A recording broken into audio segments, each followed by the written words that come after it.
عزیزان گرامی وقار، اللہ کریم کو سب سے زیادہ ناپسند چیز جس کا ذکر قرآن پاک میں بھی ہے وہ ظلم ہے۔ ظلم کو اللہ تبارک و تعالی ہرگز پسند نہیں فرماتا، اور ظلم کا مطلب صرف کسی پر ہاتھ اٹھانا ہی نہیں بلکہ کفر اور شرک بھی بہت بڑا ظلم ہے۔ قرآن پاک میں اللہ نے فرمایا ان الشرک لظلم عظیم، اللہ کے ساتھ کسی کو شریک ٹھہرانا بہت بڑا ظلم ہے، اور اس ظلم کی بہت ساری شاخیں ہیں جو آج ہم دنیا میں دیکھ رہے ہیں۔ انسان کسی نہ کسی جگہ پر ظلم کرنے کا شکار ہو جاتا ہے، ظالم بن جاتا ہے۔ اور ظلم کی تعریف اگر دیکھیں عربی میں تو یوں کہا گیا وضع الشیء علی غیر محلہ، کسی چیز کو اس کی جگہ پر نہ رکھتے ہوئے، اس کی حیثیت کو اس کی حیثیت کی جگہ پر نہ رکھتے ہوئے دوسری جگہ پر رکھ دینا، یہ ظلم کہلاتا ہے۔ حقدار کو حق نہ دینا یہ ظلم ہے، یا اپنے حق سے زیادہ کسی سے چھین لینا یہ بھی ظلم ہے۔ اور یہ ظلم کی ایک دو نہیں ہزاروں مثالیں ہیں، لیکن قرآن ہر ظلم کی مذمت کرتا ہے۔ اللہ کریم کئی جگہوں پر ارشاد فرماتا ہے ان اللہ لا يحب الظالمین، اللہ تعالیٰ ظالموں کو ہرگز پسند نہیں فرماتا۔ میرے عزیزو، گناہ بھی ظلم ہے، جیسے کہ قرآن میں اللہ نے فرمایا وَلَوْ أَنَّهُمْ إِذْ ظَلَمُوا أَنفُسَهُمْ، جب لوگ اپنی جانوں پر ظلم کر لیں تو اے محبوب آپ کے دربار پہ آئیں۔ یہ جو آیت ہے، ظلم کا مطلب کیا ہے؟ انسان جب گناہ کرتا ہے تو وہ اپنے آپ پر ظلم کرتا ہے۔ ظلم کی بہت ساری شاخیں ہیں، اور ظالموں کو اللہ پسند نہیں فرماتا، چاہے وہ اپنے اوپر ظلم کیا ہو یا کسی نہتے پر ظلم کیا ہو۔ آج دنیا میں جو حالات ہم دیکھ رہے ہیں، ظالموں کا ظلم عروج کو پہنچا ہوا ہے، اور قرآن پاک میں رب تعالیٰ نے ظالموں کی نشانیاں بھی بیان کی، ایسا نہیں کہ یہ پہلی مرتبہ ہوا ہے۔ اللہ تعالیٰ فرماتا ہے وَكَمْ مِنْ قَرْيَةٍ أَهْلَكْنَاهَا، کتنی بستیاں ایسی ہیں جن کو ہم نے ہلاک کر دیا۔ رب تبارک و تعالیٰ نے ان کو ختم کر دیا کیونکہ وہ ظالم تھے۔ ظالموں کی بستیاں جو ہلاک ہوئیں، قرآن پاک میں 3 مثالیں آپ کو بتاتا ہوں۔ ایک نوح علیہ السلام کی امت اور ان کی آبادی، دوسری حضرت لوط علیہ السلام کی قوم، تیسری حضرت صالح علیہ السلام کی قوم۔ یہ تینوں قومیں ایسی ہیں، گناہ میں تو تھی لیکن غرور بہت زیادہ تھا، گھمنڈ بہت زیادہ تھا۔ آج کے دور میں اگر کسی کے پاس پیٹروٹ میزائل ہیں اور بم بارود کی طاقت رکھتا ہے، نیوکلیئر پاور ہے، تو وہ یہ سمجھتا ہے مجھے کوئی شکست نہیں دے سکتا۔ یہ ہر دور میں ظالموں کا خواب رہا ہے، ہر دور میں ظالم اسی طرح کی فکر رکھتے ہیں۔ نوح علیہ السلام کی قوم بہت مضبوط قوم سمجھی جاتی تھی۔ اللہ تعالیٰ نے اپنے نبی کو جب حکم فرمایا کہ آپ ایک کشتی بنائیں بہت بڑی، تو وہ آپ کا مذاق اڑاتے تھے۔ یہاں دور دراز کہیں نہ ندی ہے، نہ نالا ہے، نہ سمندر ہے، کشتی کس میں چلاؤ گے؟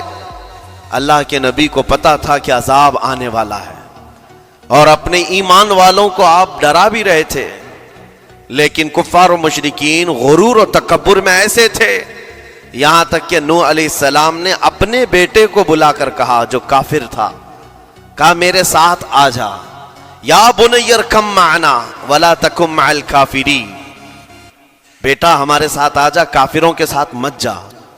اس نے کیا کہا؟ قال سآوی الی الجبل یعصمنی من الماء، میں تو پہاڑ کی اونچی چوٹی پر چلا جاؤں گا، تمہارا پانی مجھے کچھ نہیں کر سکے گا۔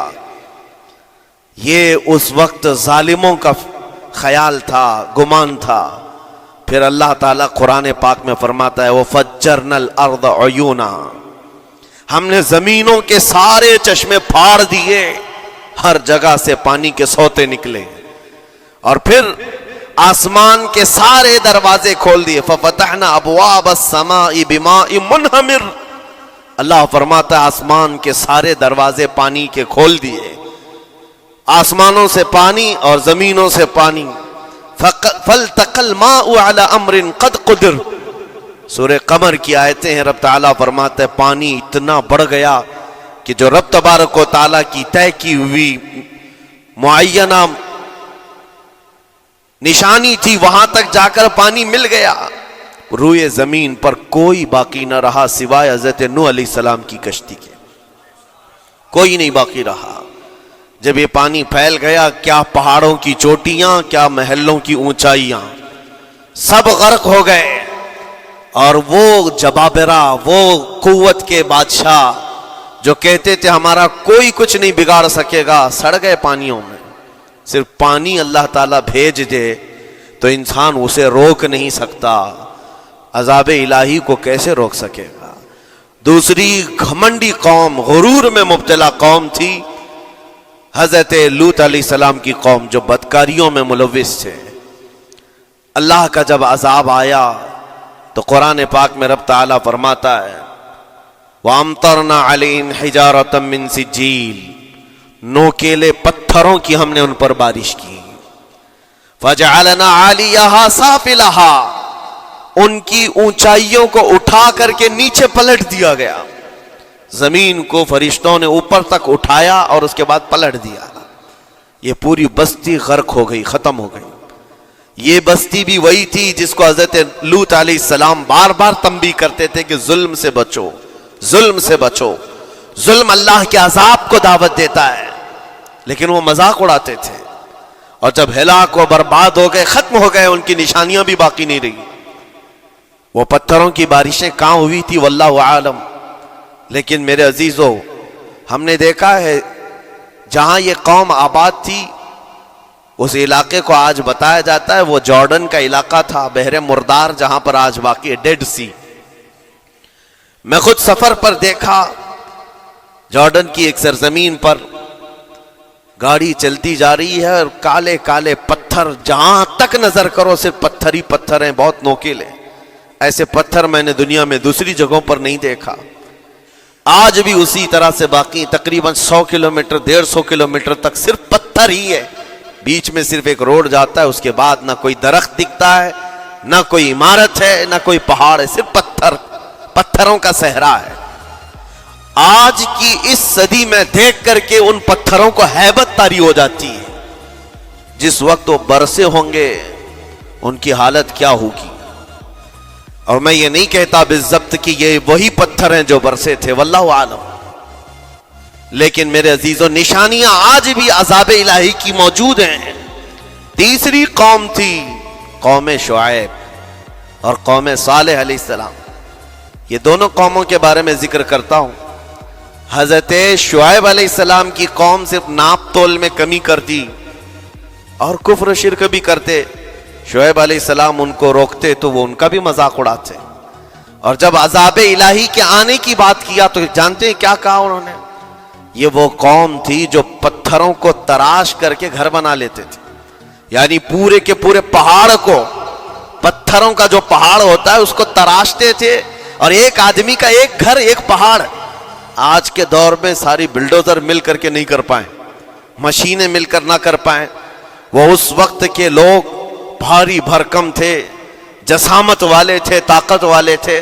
جب وہ اپنے رہنے کے لیے ایک پہاڑ کو تراش سکتے تھے 4000 سال پہلے کی بات کر رہا ہوں. اس وقت میرے خیال سے وہ اپنے زمانے کے سب سے بڑے ماڈرن لوگ یا ترقی یافتہ لوگ کہلاتے ہوں گے. سب سے زیادہ ترقی یافتہ کہلاتے ہوں گے. جیسے آج لوگوں کو لگتا ہے رشیا اور امریکہ بہت پہنچے ہوئے ہیں ٹیکنالوجی میں. اس دور کے وہ لوگ سب سے بڑی طاقت کے رکھنے والے تھے. جب حضرت شعیب علیہ السلام نے ان کو اللہ کے عذاب سے ڈرایا تو کیا کہتے تھے. عذاب وہی نا جو نوح علیہ السلام کی قوم میں آیا تھا. بارش آ گئی تھی زمین سے پانی نکل گیا تھا تو پانی بہت ہو گیا تھا. یا پھر وہ جو لوط علیہ السلام کی قوم پر آیا پتھروں کی بارش یا پھر ہواؤں کا عذاب. اگر یہ تینوں بھی آئیں تب بھی ہمارے ان پہاڑوں کے گھروں کو نقصان نہیں کر سکیں گے. ان کا اتنا غرور تھا. اگر پانی بھی آ جائے سمندروں کا یا ہوا بھی تیز چلے یا پتھروں کی بارش ہو ہم تو بہت محفوظ قلعوں میں ہیں اندازہ کرو میرے عزیزو، 3000-4000 سال کے بعد آج تک مدائن صالح اور الاولا سٹی نام سے سعودی میں موجود ہے، ابھی تک وہ گھر موجود ہیں، تو اس زمانے میں کتنے مضبوط رہے ہوں گے؟ پتہ نہیں 3000 سالوں میں کتنے طوفان آئے، کتنے سیلاب آئے، لیکن ابھی تک وہ پہاڑوں کے گھر موجود ہیں، تو اس زمانے میں کتنے طاقتور ہوں گے؟ ان کا نشہ آسمان پر تھا، غرور چڑھ کر کے بول رہا تھا، کہتے تھے کہ اگر اس طرح کے عذابات آ بھی گئے تو ہمارا کچھ نقصان نہیں ہوگا۔ کون سا؟ نوح علیہ السلام کی قوم کا عذاب آ جائے، لوط علیہ السلام کی قوم کا عذاب آ جائے، یا پھر شعیب علیہ السلام کی قوم کا عذاب آ جائے، یہ صالح علیہ السلام کی قوم کی بات کر رہا ہوں۔ تو پھر ہوا کیا؟ اللہ کے نبیوں نے انہیں ڈرایا اللہ کے عذاب سے، باز آ جاؤ، اللہ وحدہ لا شریک کی طرف جھک جاؤ۔ وہ اکڑ تھی، غرور تھا کہ نبیوں کا مذاق کرتے۔ پھر ہوا کیا؟ قرآن کہتا ہے صرف ایک فرشتے کو اللہ تعالیٰ نے زمین پر اتارا، ایک فرشتے کو اتارا، اور اس کے بعد اس فرشتے نے ایک چنگھاڑ لگائی، ایک آواز کی، ایک آواز، صرف فرشتے کی ایک آواز ایسی تھی کہ جتنے اپنے مضبوط قلعوں میں گھروں میں موجود تھے، اس آواز کی ہیبت سے ان کا بھیجا کانوں سے باہر نکل آیا تھا۔